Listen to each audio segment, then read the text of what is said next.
अवसरकालीन संबर्धना सभा अनुष्ठित हो जाइछि।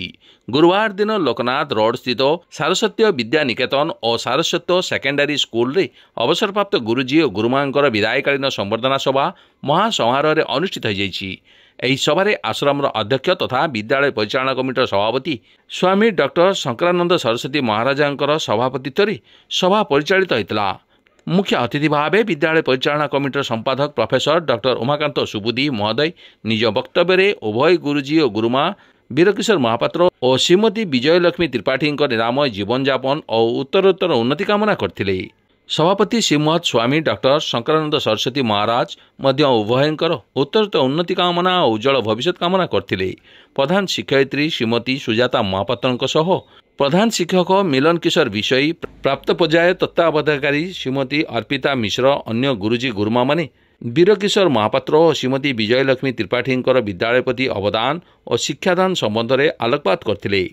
श्रीमती कल्पना पट्टनायक निर्देशित प्रारंभ संगीत छात्र छात्री मान द्वारा गायन करा। छात्र छात्री माने उभय गुरुजी और गुरुमांकर सेमान प्रति शिक्षादान रे अवदान महनीयता और स्नेह सदिच्छा संबंध में वक्तव्य प्रदान करथिले। शेष अवसर ग्रहण करथिबा गुरुजी गुरुमां को मानपत्र उपढौकन सह समस्त छात्र छात्री एवं सहकर्मी माने अशुल नयन रे विदाय संबर्धना जणाइथिले।